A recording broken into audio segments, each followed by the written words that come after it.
ಬಂದಿರುವಂತಹದ್ದು ನಿಮಗೆ queen of cups ಬಂದಿದೆ. ನಿಮ್ಮ ಲವ್ ಲೈಫಿನ ವಿಚಾರವಾಗಿ ಬಹಳ ಕೇರಿಂಗ್ ಅನ್ನ ಮಾಡ್ತಾ ಇರುವಂತಹದ್ದು, ಅದ್ರ ಬಗ್ಗೆನೇ ನೀವು ಯೋಚನೆಯನ್ನ ಮಾಡ್ತಾ ಇರುವಂತಹದ್ದು, ಒಂದು ಸ್ಟೇಬಲ್ ರಿಲೇಶನ್ಶಿಪ್ ಅನ್ನ ಉಳಿಸ್ಕೋಬೇಕು ಅನ್ನುವಂತಹ ಆಲೋಚನೆಯನ್ನ ಮಾಡ್ತಾ ಇರುವಂತಹದ್ದು ರೆಪ್ರೆಸೆಂಟ್ ಆಗ್ತಾ ಇದೆ. ಪಾಸ್ಟಿನ ಬಗ್ಗೆ ಹೇಳೋದಾದ್ರೆ ಎಲ್ಲವೂ ಚೆನ್ನಾಗಿಯೇ ಇತ್ತು. ಫುಲ್ ಕಾರ್ಡ್ ರೆಪ್ರೆಸೆಂಟ್ ಆಗ್ತಾ ಇದೆ ಅಂದ್ರೆ ಜಾಯ್ಫುಲ್ ಆಗಿತ್ತು, ಚೆನ್ನಾಗೇ ಮಾತಾಡ್ತಾ ಇದ್ರಿ, ಖುಷಿಯಾಗಿದ್ರಿ, ಖುಷಿಯಾಗಿ ಓಡಾಡೋದು ಎಲ್ಲವನ್ನೂ ಕೂಡ ನೀವು ಮಾಡಿರುವಂತಹದ್ದು ರೆಪ್ರೆಸೆಂಟ್ ಆಗ್ತಾ ಇದೆ. ಆದ್ರೆ ನೀವು ಯಾವಾಗ ಸೀರಿಯಸ್ ಆಗಿ ಕಮಿಟ್ಮೆಂಟ್ ಅನ್ನ ಕೇಳೋದಕ್ಕೆ ಶುರು ಮಾಡ್ತಿರೋ, ಅಥವಾ ನೀವ್ ಯಾವಾಗ ಸ್ವಲ್ಪ ಚೇಂಜಸ್ ಗಳನ್ನ ಮಾಡ್ಕೋ ಅಂತ ಹೇಳೋದಕ್ಕೆ ಶುರು ಮಾಡ್ತಿರೋ, ಅಥವಾ ನೀವು ಸ್ಪಷ್ಟವಾಗಿ ನಿಮ್ಮ ಲವ್ ಲೈಫಿನ ವಿಚಾರವಾಗಿ ಹೀಗೆ ಇರ್ಬೇಕು ಅಂತ ಯಾವಾಗ ಒಂದು ಗಡಿಗಳನ್ನ ಹಾಕೋಕೆ ಶುರು ಮಾಡ್ತಿರೋ, ಆಗ ನಿಮ್ಮ ಲವ್ ಲೈಫಿನ ವಿಚಾರದಲ್ಲಿ ಫೀಲಿಂಗ್ಗಳು ಲೆಫ್ಟ್ ಔಟ್ ಆಗುವಂತ ಸಾಧ್ಯತೆಗಳು ಇದ್ದಿರುವಂತಹದ್ದು ನಿಮ್ಮ ಪಾಸ್ಟಿನಲ್ಲಿ ರೆಪ್ರೆಸೆಂಟ್ ಆಗ್ತದೆ. ನೀವೇನಾದ್ರೂ ಹಾಗಿರ್ಬೇಕು ಹೀಗಿರ್ಬೇಕು ಅಂತ ಏನಾದ್ರೂ ನೀವು ಅವ್ರಿಗೆ ಹೇಳಿದ್ರೆ ಅವರು ನಿಮ್ಮಿಂದ ಸ್ವಲ್ಪ ಸ್ವಲ್ಪ ದೂರ ಹೋಗಿರುವಂತಹದ್ದು ರೆಪ್ರೆಸೆಂಟ್ ಆಗ್ತಾ ಇದೆ.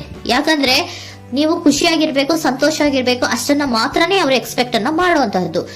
ಈಗ ಸದ್ಯದ ಮಟ್ಟಿಗೆ ಅವರು ನಿಮ್ಗೆ ಯಾವುದೇ ರೀತಿಯ ಸೀರಿಯಸ್ ಕಮಿಟ್ಮೆಂಟ್ ಗೆ ಒಳಗಾಗುವಂತ ಸಾಧ್ಯತೆಗಳು ಯಾವುದು ಇದ್ದಿರೋ ಮಟ್ಟಿಗೆ ನಿಮ್ಮ ಪಾಸ್ಟ್ ನಲ್ಲಿ ರೆಪ್ರೆಸೆಂಟ್ ಆಗ್ತಾ ಇಲ್ಲ.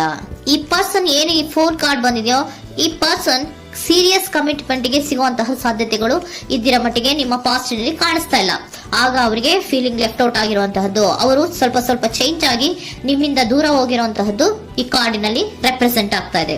ಅಟ್ ದ ಪ್ರೆಸೆಂಟ್ ನಲ್ಲಿ ನಿಮಗೆ ಬಂದಿರುವಂತಹ ಕಾರ್ಡ್ ಏನು, ವೀಲ್ ಆಫ್ ಫಾರ್ಚೂನ್. ಬದಲಾವಣೆಯ ಮಾರ್ಗವನ್ನ ನೀವು ಹಿಡಿಬೇಕು, ಅಂದ್ರೆ ಬದಲಾವಣೆ ಆಗ್ಬೇಕು. ನೀವು ಅವರು ಸೀರಿಯಸ್ ಕಮಿಟ್ಮೆಂಟ್ ಅನ್ನ ಕೇಳಿದಾಗ ಅವರು ನಿಮ್ಮಿಂದ ದೂರ ಹೋಗಿದ್ದಾರೆ ಅಂದ್ರೆ ನೀವೇನ್ ಮಾಡ್ಬೇಕು, ಅಟ್ ಪ್ರೆಸೆಂಟ್ ನಲ್ಲಿ ಬದಲಾವಣೆಯ ಮಾರ್ಗವನ್ನ ಹಿಡಿಬೇಕು. ಬದಲಾವಣೆಯ ಮಾರ್ಗವನ್ನ ಮಾಡ್ಕೊಳ್ಳೋಕೆ ಹೋಗ್ತೀರಾ, ಆದ್ರೆ ನಿಮ್ ಕೈಲಿ ಆಗ್ತಾ ಇಲ್ಲ. ಯಾಕಂದ್ರೆ ವೀಲ್ ಆಫ್ ಫಾರ್ಚೂನಿನ ಕ್ಲಾರಿಫಿಕೇಶನ್ ಕಾರ್ಡ್ ಬಂದಿರುವಂತಹದ್ದು ಯಾವುದು, ಡೆವಿಲ್ ಕಾರ್ಡ್ ರೆಪ್ರೆಸೆಂಟ್ ಆಗ್ತಾ ಇದೆ. ಡೆವಿಲ್ ಕಾರ್ಡ್ ಏನನ್ನ ರೆಪ್ರೆಸೆಂಟ್ ಮಾಡುತ್ತೆ, ಅಡಿಕ್ಷನ್ ಅನ್ನ ರೆಪ್ರೆಸೆಂಟ್ ಮಾಡುತ್ತೆ. ಯಾವಾಗ್ಲೂ ಅವರ ಬಗ್ಗೆನೇ ಯೋಚನೆ ಮಾಡ್ತಾ ಇರೋದು, ಅದ್ರ ಬಗ್ಗೆನೇ ಥಿಂಕ್ ಮಾಡ್ತಾ ಇರೋದು. ಸ್ವಲ್ಪ ಬದಲಾವಣೆ ಮಾಡ್ಕೊಳಕ್ ಹೋಗ್ತೀರಾ, ಮತ್ತೆ ಪುನಃ ವಾಪಸ್ ಹಿಂದಕ್ಕೆ ಬರ್ತೀರಾ, ಮತ್ತೆ ಆಲೋಚನೆಯನ್ನ ಮಾಡೋಕೆ ಶುರು ಮಾಡ್ತೀರಾ. ಆ ಕಾರಣವಾಗಿಯೇ ನಿಮ್ಗೆ ನೋವುಗಳು ಆಗ್ತಾ ಇರುವಂತದ್ದು ಅಟ್ ಪ್ರೆಸೆಂಟ್ ನಲ್ಲೂ.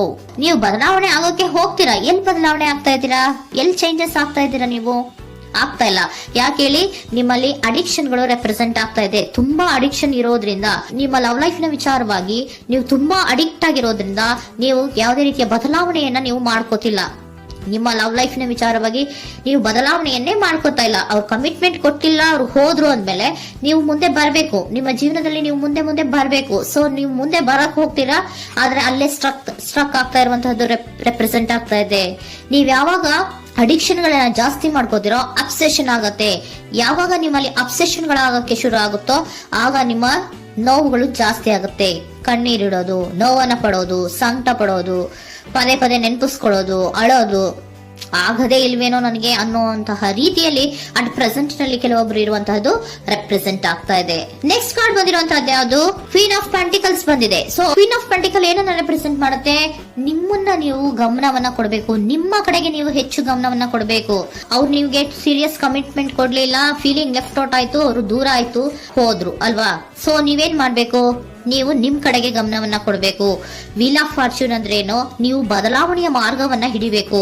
ಬದಲಾವಣೆಯ ಮಾರ್ಗವನ್ನ ಮಾಡ್ಕೊಳ್ಳೋದಕ್ಕೆ ಹೋದ್ರೂ ಕೂಡ ಮತ್ತೆ ವಾಪಸ್ ಹಿಂದೆ ಬರೋದು, ಮತ್ತೆ ಅಡಿಕ್ಷನ್ ಆಗೋದು, ಮತ್ತೆ ನೆನಪಿಸ್ಕೊಳ್ಳುವಂತಹದ್ದು, ಮತ್ತೆ ನೋವನ್ನ ಪಡುವಂತಹದ್ದು ನಿಮ್ಮಲ್ಲಿ ರೆಪ್ರೆಸೆಂಟ್ ಆಗ್ತಾ ಇದೆ. ನೀವು ಈ ಅಡಿಕ್ಷನ್ ಗಳಿಂದ ನೀವು ಆಚೆ ಬರಬೇಕು ಅಂದ್ರೆ ನಿಮ್ಮನ್ನ ನೀವು ಬ್ಯುಸಿಯಾಗಿ ಇಟ್ಕೋಬೇಕು.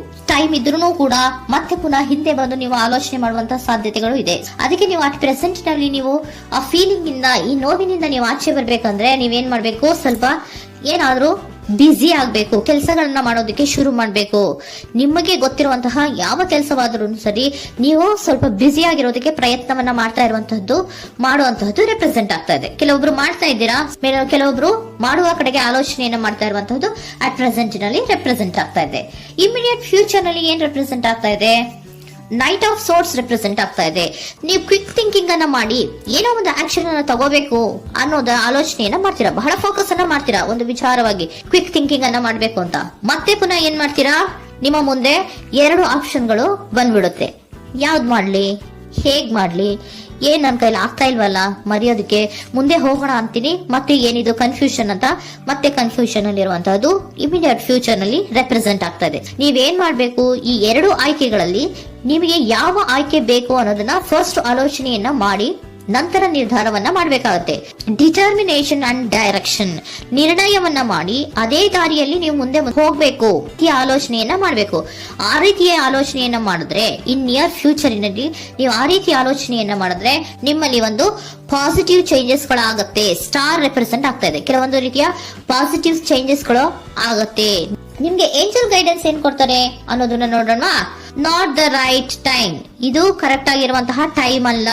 The situation will improve, situation ಅನ್ನೋದು ಇಂಪ್ರೂವ್ ಆಗುತ್ತೆ ಯಾವಾಗ, ಇಫ್ ಯು ಬಿಲೀವ್, ನೀವು ನಂಬಿಕೆ ಇಟ್ಟಾಗ ಮಾತ್ರ ಸಿಚುಯೇಷನ್ ಅನ್ನೋದು ಇಂಪ್ರೂವ್ ಆಗುವಂತಹದ್ದು.